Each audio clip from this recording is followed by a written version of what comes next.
मेरी अपील का मुख्यमंत्री के ऊपर इतना असर हुआ। कल वो वहाँ माता वैष्णो देवी गए, मनसा देवी गए, और उनका बयान देखो कितना बढ़िया बयान आया। हाँ जी, हाँ बिल्कुल बिल्कुल। वो ये मांग लो कि माता ड्राइवर का भी कत्ल हो जाता है, पहले वो फटड़ होता है, किसान को फटड़ करते हैं, बाद में मुझे शक है कि पुलिस ने उसको भी खत्म कर दिया। भाई ये बयान में मिश्रा जी फंस गए।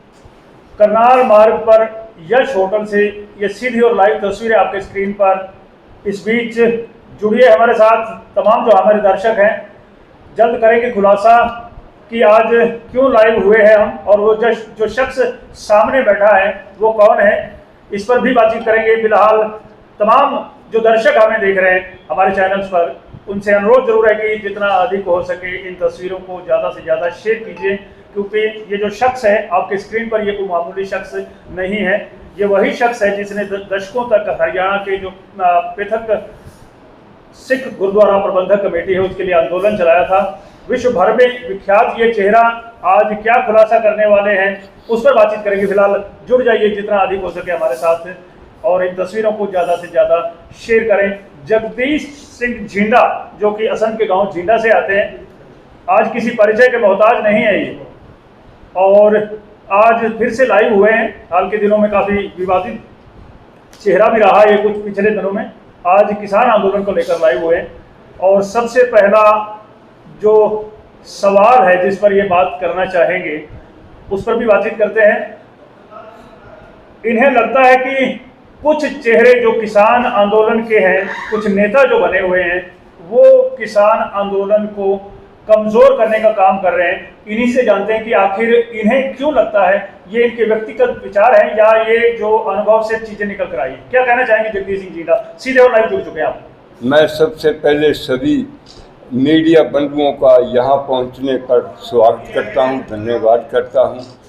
ऐसा है जी, पहला आपने सवाल किया है कि आपको ये शक कैसे पड़ गया कि कुछ किसान नेता संयुक्त मोर्चे को कमज़ोर करने पर लगे हुए। मैं आज किसी का नाम नहीं लूँगा, मगर ये मैं सभी सारे हिंदुस्तान में सारे विश्व के लोगों को बताना चाहता हूँ कि किसान संयुक्त मोर्चा सबसे बड़ा किसानों का संयुक्त मोर्चा है, उससे बड़ा कोई हो नहीं सकता। चाहे किसान नेता कितना भी बड़ा हो, चाहे उसकी संस्था कितनी बड़ी हो, मगर सबसे बड़ा संयुक्त मोर्चा ही बड़ा है, कोई संयुक्त मोर्चे से बड़ा नहीं हो सकता। यदि कोई अपने आप को संयुक्त मोर्चे से बड़ा माने, संयुक्त मोर्चे की बात ना माने और जो किसान यूनियन का संविधान बना हुआ है उसके विरुद्ध जाकर काम करे, तो मुझे महसूस होता है कि ये नेता अपने आप को उभारना चाहता है, वो संस्था के लीडर अपने आप को उभारना चाहते हैं और संयुक्त मोर्चे से अपने आप को ऊपर समझ रहे हैं। पिछले दिनों भी ऐसी चर्चा हुई, संयुक्त मोर्चे की बैठकें हुई, तो कई नेताओं को उन्होंने बाहर कर दिया। इसीलिए कर दिया कि वो संयुक्त मोर्चे की बात को मान नहीं रहे थे और अपने रवैये पर चल रहे थे और अपनी डिक्टेटरशिप संयुक्त मोर्चे को दिखा रहे थे। मैं समझता हूँ कि यदि कुछ संयुक्त मोर्चे से बड़ा होकर चलेगा, अपनी बात रखेगा, संयुक्त मोर्चे की बात नहीं मानेगा और जो मौजूदा सत्ता की सरकार है उसको मौका देगा संयुक्त मोर्चे पर उंगली उठाने का, तो वो जिम्मेवार है। इसलिए संयुक्त मोर्चा कमज़ोर होगा। संयुक्त मोर्चे ने इसी लिहाज पे चलते हुए सस्पेंड भी किए, उन लोगों को सस्पेंड भी कर रखा, मगर फिर भी वो अपनी बात पर अभी तक अड़े हुए हैं कि मैं सच्चा हूँ, मैं अपने जो मैंने बयान दिए हैं मैं उस पर ही कायम हूँ। ये संयुक्त मोर्चे के लिए बहुत घातक है, बहुत कमज़ोर करने वाली बात है, संयुक्त मोर्चे को फेल करने वाली बात है। और मैं यहाँ तक कहूँगा कि वो लोग जो ऐसी बातें करते हैं वो सत्ता पक्ष बीजेपी की जिसकी सरकार है उसके लिए काम कर रहे हैं, ताकि संयुक्त मोर्चे पर उंगल उठ सके कि संयुक्त मोर्चे के लोग ऐसे बयान देकर क्या लोगों को भ्रमित नहीं कर रहे, क्या संयुक्त मोर्चे को भ्रमित नहीं कर रहे। जब हमारे संविधान में एक ही बात लिखी है कि जो किसान यूनियन का हरियाणा का लीडर होगा वो कहीं भी पॉलिटिक्स में इलेक्शन नहीं लड़ सकता।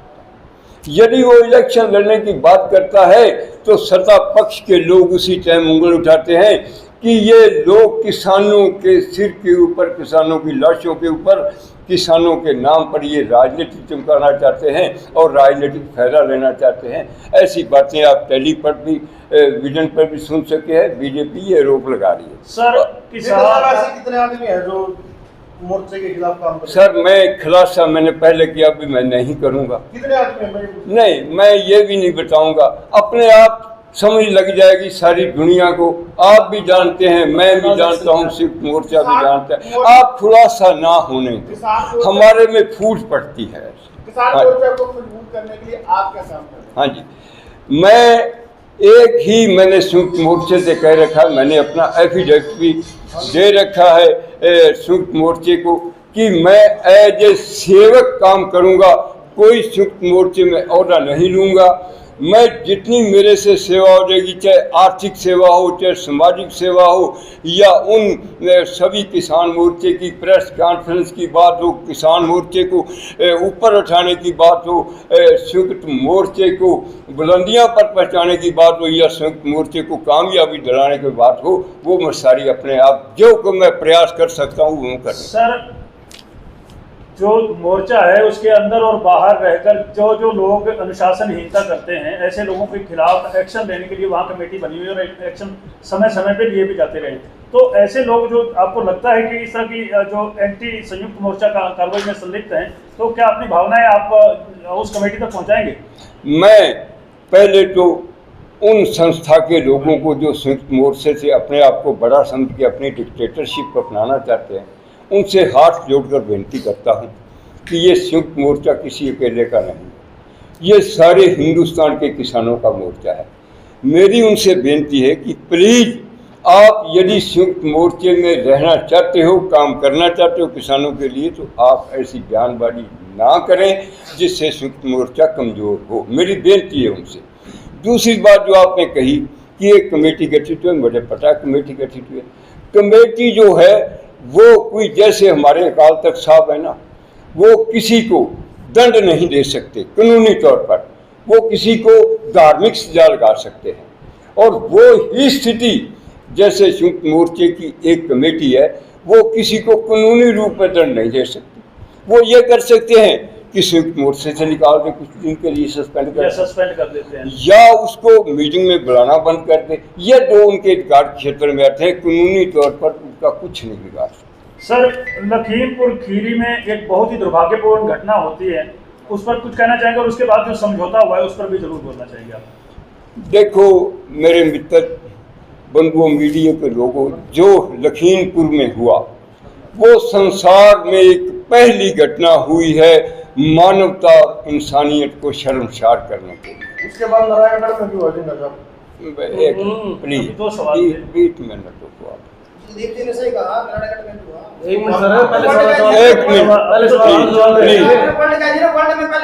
मिनट मुझे बोल, आप बाद में बोल लेना प्लीज। देखो वो एक दुनिया की सबसे शर्मनाक घटना हुई है कि एक गृह मंत्री का बेटा हो जो कानून बनाते हों, उप गृह मंत्री, राज्य गृह मंत्री का बेटा हो जो कानून बनाते हो, दुनिया पे कानून पे चलता हो, और वो कानून की धज्जियां उड़ाएं, वो ऐसे कार्य करें कि जाते हुए किसानों के ऊपर अपनी जीपें चढ़ाकर उनको कुचल देना, उनकी मौत कर देनी, इससे और बड़ी शर्मनाक और मतलब दुनिया में इससे बड़ी शर्मनाक घटना और शर्मसार करने वाली कोई घटना नहीं हो सकती।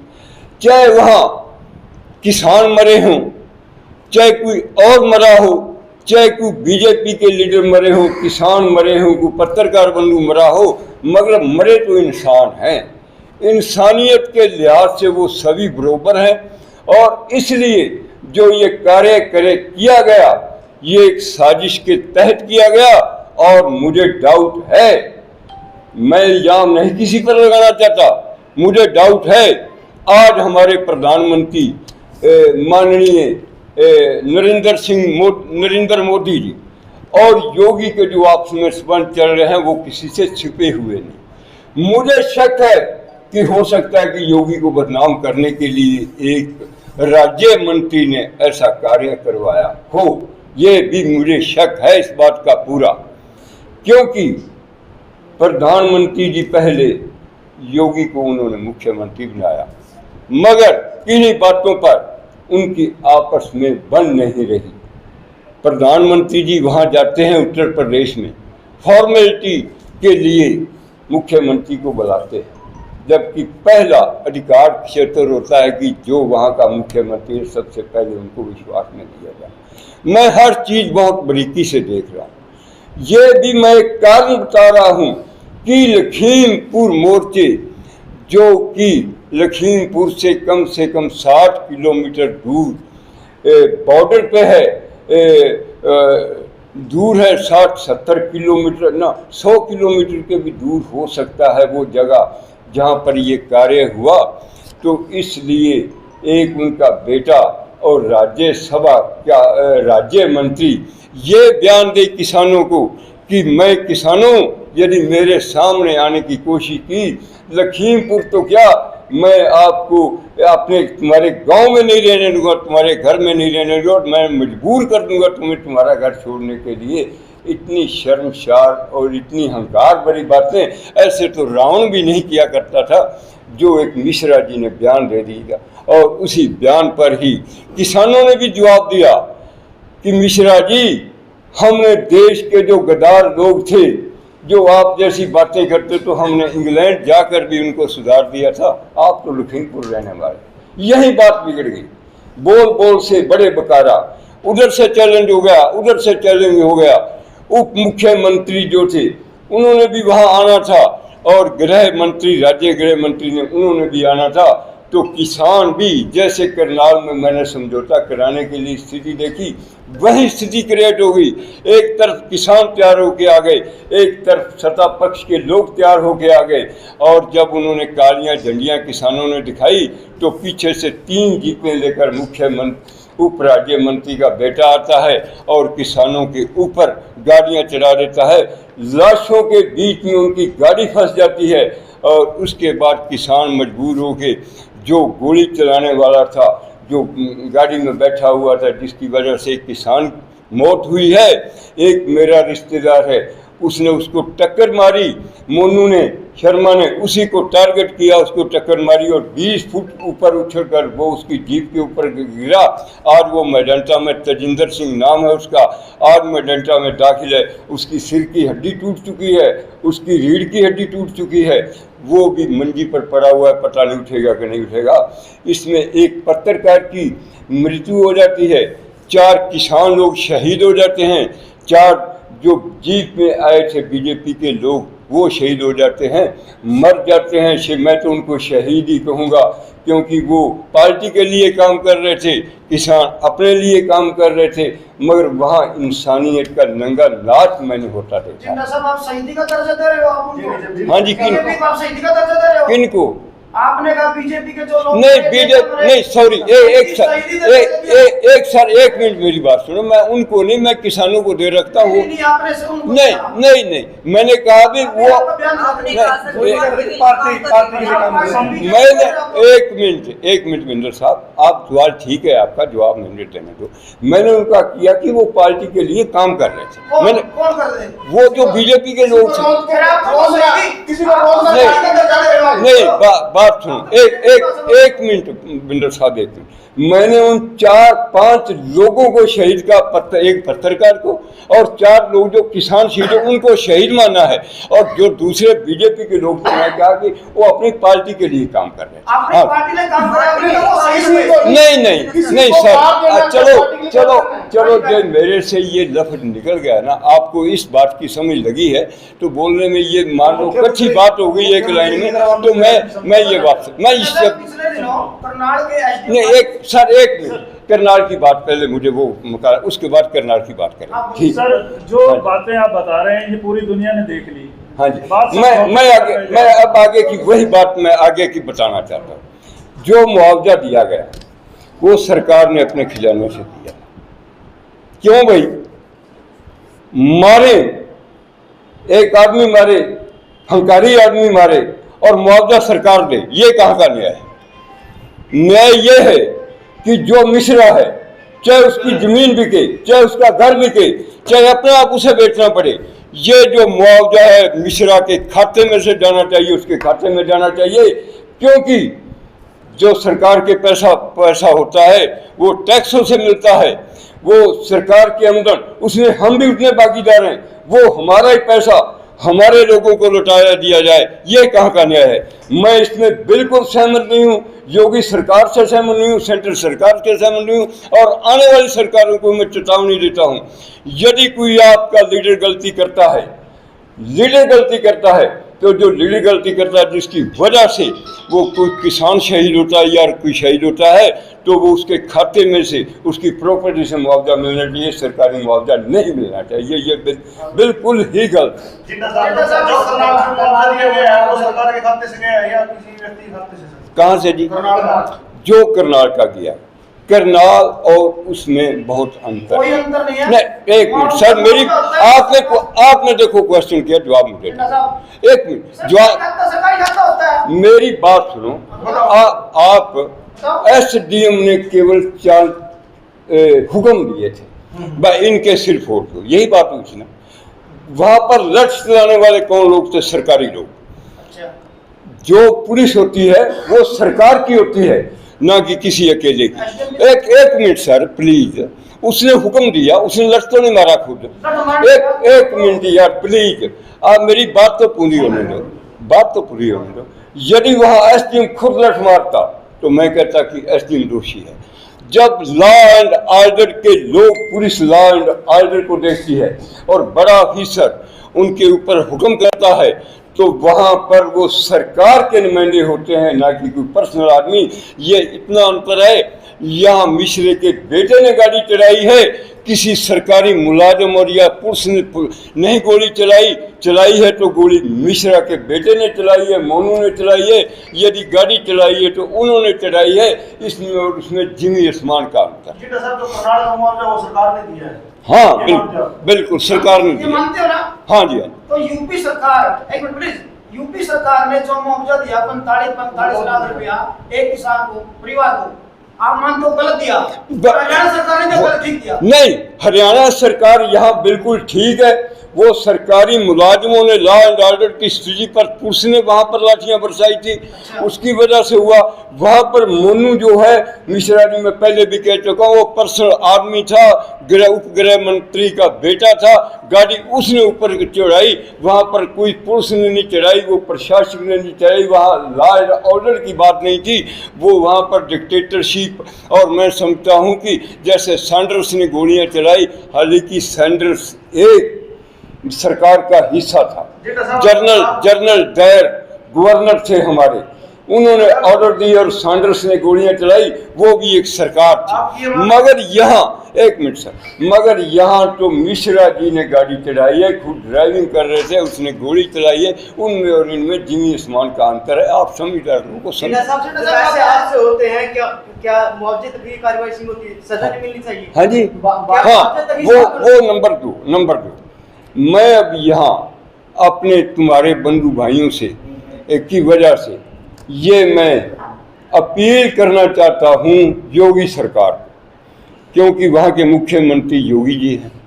उनका फर्ज बनता है कि आज तक वो दोनों बाप बेटे गिरफ्तार क्यों नहीं हुए। एफआईआर दर्ज होगी 302 की, 147, 120 भी मुकदमा दर्ज हो गया मोनू के ऊपर, मगर आज तक गिरफ्तार क्यों नहीं हुआ। और जो मिश्रा गृह मंत्री हैं वो क्यों नहीं गिरफ्तार हुआ? शरेआम प्रेस कॉन्फ्रेंस से कर रहा है, क्या वो निकाह छुपा है? क्यों नहीं गिरफ्तार हुआ? इसलिए योगी सरकार मतलब ये है कि अपने आदमियों को बचाना चाहती है, उनको गृह मंत्री को और उसके बेटे को कानून से ऊपर, कानून के ऊपर समझ रही है। मैं कहता हूँ चाहे मोदी है और चाहे एक रंग के दिहाड़ीदार, कानून सभी के लिए बराबर है, चाहे कोई राजा है। आप ये बताइए, केंद्रीय गृह राज्य मंत्री ने ऐसा कौन सा गुनाह कर दिया कि उसको गिरफ्तार होना चाहिए? गुनाह कर दिया, उसने जो बयान दिया उसी की बयान की वजह से ये हिंसा भड़की। एसडीएम ने बयान दिया था करनाल के ने? नहीं सर, एसडीएम ने बयान दिया था, मगर एसडीएम ने गाड़ी ऊपर खुद नहीं चढ़ाई थी। एक मिनट बिंदल साहब, उलझाओ मत मुझे प्लीज, उलझाओ ना, मेरी बात पूरी होने दो। मैं पहले भी जिक्र कर चुका हूँ, उसमें और इसमें दिन रात का अंतर है। यहाँ उन्होंने हुक्म दिया, पुलिस ने लाठियाँ बरसाई लाल ऑर्डर को देखते हुए, वहाँ पर खुद मिश्रा जी ऑर्डर देते हैं, अपने बेटे को भेजते हैं कि सुधार दो इनको जाकर। ड्राइवर बयान देता है कि हमारे मिश्रा जी को बयान दिए, और उस ड्राइवर का भी कत्ल हो जाता है। पहले वो फटड़ होता है, किसान को फटड़ करते हैं, बाद में मुझे शक है कि पुलिस ने उसको भी खत्म कर दिया। भाई ये बयान में मिश्रा जी फंस रहे हैं। ये बहुत बड़ी गहराई की बातें हैं, आप देखो सारे खुलासे होंगे। पहले मैं आज डिमांड आपके थ्रू ये करना चाहता हूँ योगी सरकार को और प्रधानमंत्री जी को कि आप क्यों बात फेंक रहे हो, उसको पार्टी से डिसमिस करो और सारी उम्र उसको पार्टी में दाखिल न कर देना। उसके ऊपर कलंक लगा चुका है, वो कातिल हो चुका है, मानवता का कातिल उसने किया है, इंसानियत का कातिल उसने किया है।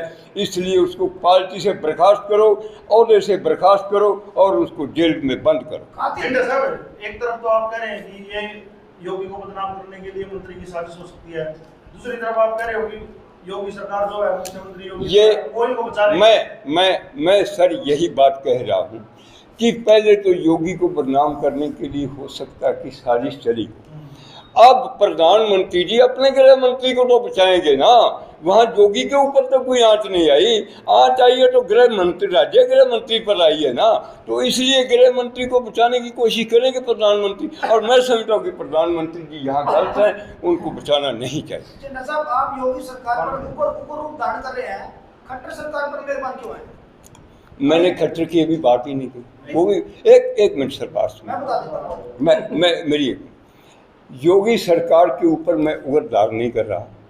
योगी साहब मैं समझता हूँ कि प्रधानमंत्री से बढ़िया मुख्यमंत्री। उसका कारण यह है कि प्रधानमंत्री ने हो सकता रड़क निकाली हो योगी की, मगर योगी इतना समझदार, इतना सियाना मुख्यमंत्री निकला कि उसने 24 घंटे के अंदर अंदर मसले का हल कर दिया। इससे बड़ी और शान क्या होगी। इतना बड़ा जो करोड़ लाखों लोग वहाँ का 10,000 नवजोत सिद्धू वहाँ पे गया, भूपिंदर सिंह हुड्डा वहाँ, शैलजा वहाँ, दपिंदर वहाँ, सोनिया जी वहाँ, राहुल गांधी जी वहाँ, प्रियंका जी वहाँ, सारा अपोजिशन वहाँ चला गया।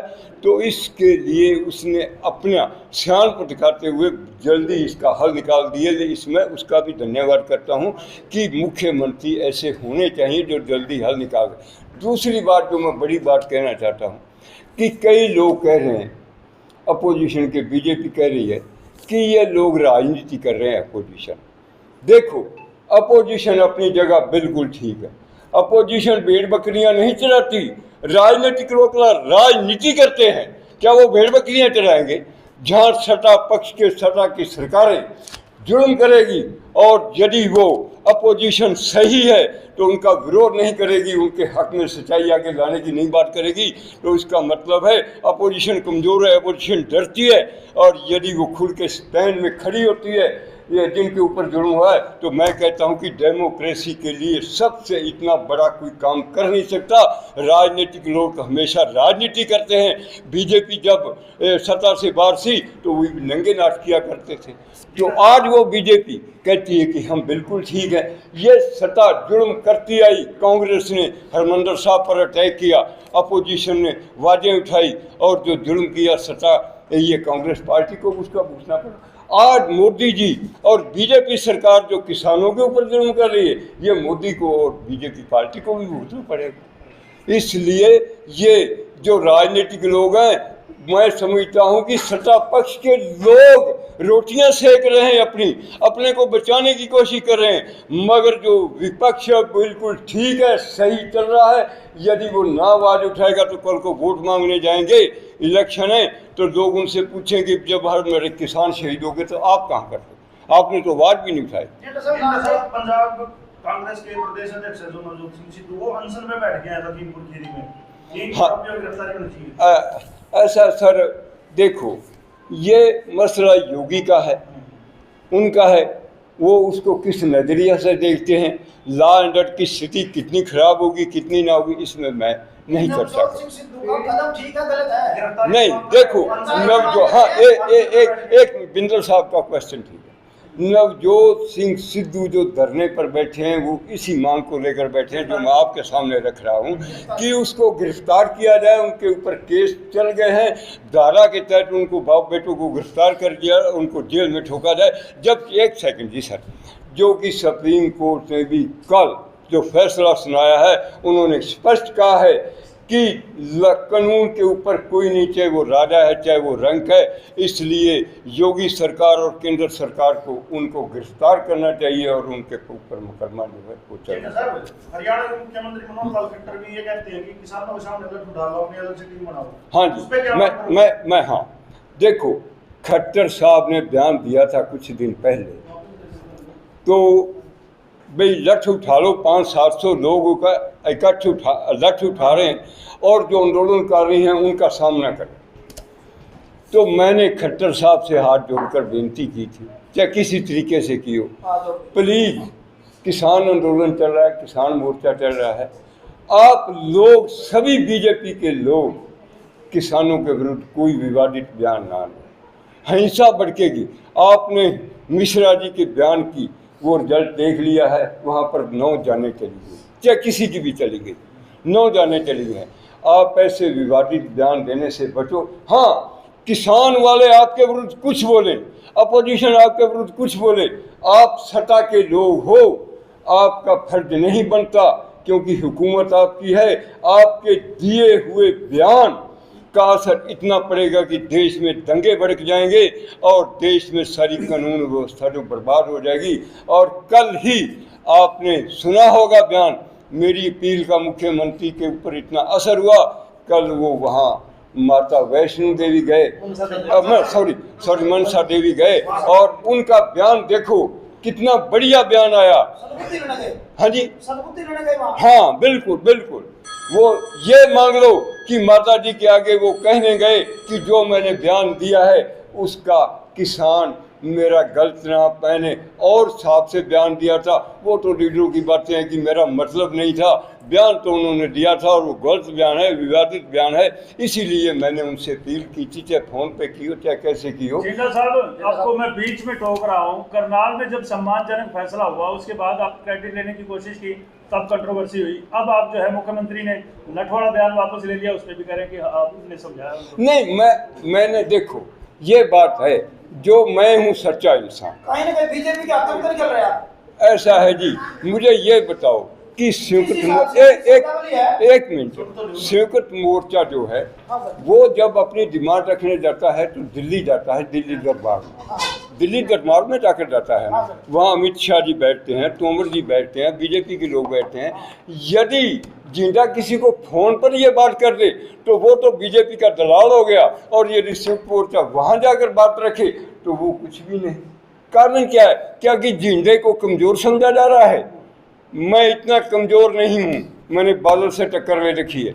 आज तक मेरी तरफ आप मीडिया भाई को मैं सभी चैलेंज करता हूँ, कभी मैंने एक नया पैसा, मैंने कितने किले ज़मीन बेच दी, 14 साल लड़ाई लड़ी, मैं झूठ एक शब्द भी झूठा बोलूँ। आप जो कह रहे हैं करनाल वाले मोर्चे पर आपने क्रेडिट लेने, एक लफ्ज़ भी मेरा झूठा हो तो मैं देश छोड़ के चला जाऊँगा, इससे बड़ा मैं क्या कह सकता। एक मिनट, जो मुख्यमंत्री की बात है, यदि मैंने मुख्यमंत्री जी से चाहे फ़ोन पर चाहे किसी संपर्क से ना किया हो तो मैं झूठा, मैं कभी झूठ नहीं बोलता, और ना मैं डरता हूँ, ना मैं झुकता हूँ और ना बिकता हूँ। मेरी उम्र 60 वर्ष की है, आगे पता नहीं मैंने 10 साल जीना है, 1 साल जीना है, 4 साल। मुझे आप उस दिन अलामा दे देना जिंदा साहब, आपने ये प्रेस के सामने झूठ क्यों बोला था, तो मैं आपका देनदार। आखिरी क्वेश्चन बताएं। हाँ जी, पिछले दिनों एक IAS अफसर आयुष सिन्हा ने किसानों के ऊपर लाठियां बांधने का आदेश दिए, सिर फोड़ने का आदेश दिए, उसके आपने मध्यस्थता करके समझौता करवा दिया। अच्छी बात है, समझौता का कोई बुरी बात नहीं होती।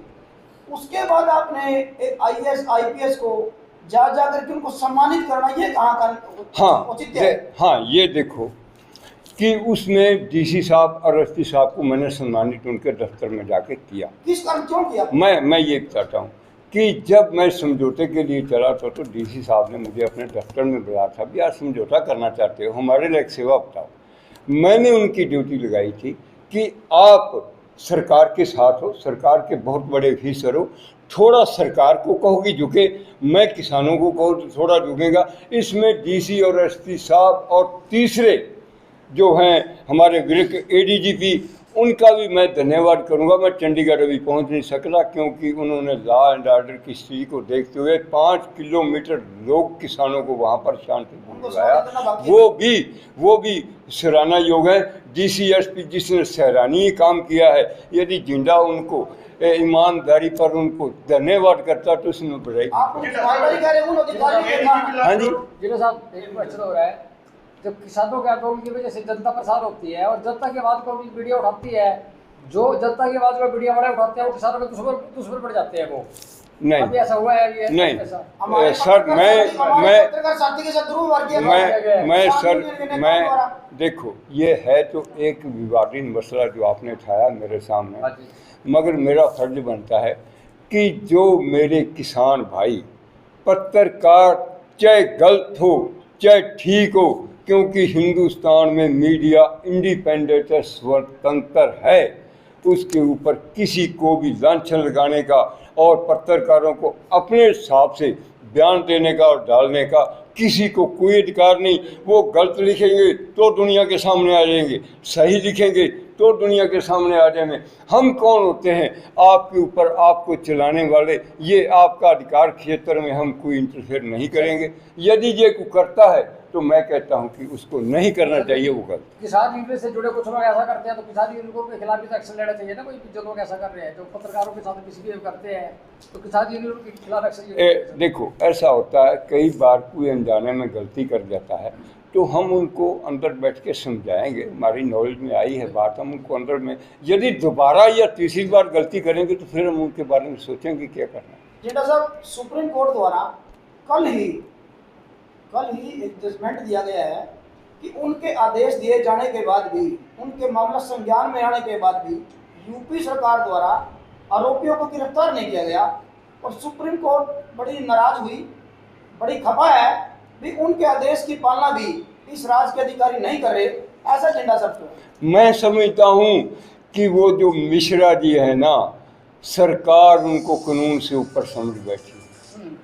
सरकार जो यदि सुप्रीम कोर्ट की कोई बात नहीं मानेगी सरकार, तो क्या उसको सरकार को प्रजातंत्र सरकार समझेगी?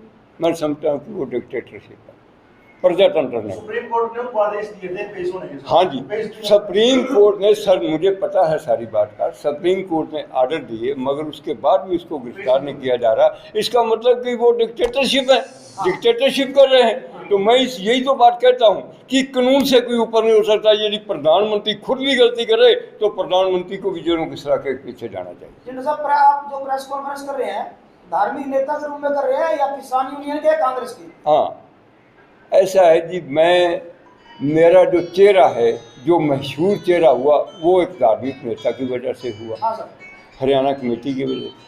आज मैं कर रहा हूँ किसानों के ऊपर। मैं हरियाणा कमेटी की तो कोई बात नहीं की, धार्मिक तो मैंने कोई बात नहीं की, मैंने केवल किसानों के ऊपर चर्चा की है। ये समझ लो कि एज एक किसान नेता मैं ये बात कर रहा हूँ। मेरे पास कई संगठन आए, उन्होंने मुझे किसान सरपरस्त होने का न्योता दिया, भाई आप कई यूनियन के से कई संगठनों के एज ए सरपरस्त होकर काम करें। मैं अभी उस पर विचार कर रहा हूँ, क्योंकि किसान यूनियन का एक संविधान है, जो किसान यूनियन के लिए काम करता है वो इलेक्शन नहीं लड़ता। हो सकता है आपको यह भी पता होगा कि मैंने हरमंदर से अकाल तख्त पर जाके एक राजनीतिक पार्टी बनाई है। कल को मेरा मन करे मैं इधर उलझ जाऊँ, सरपरस्ती या को प्रधानी ले लूँ, तो मेरे लिए वो मुश्किल पैदा हो जाएगी। हो सकता है कि मैं कल को इलेक्शन लड़ना शुरू कर दूँ। ये बात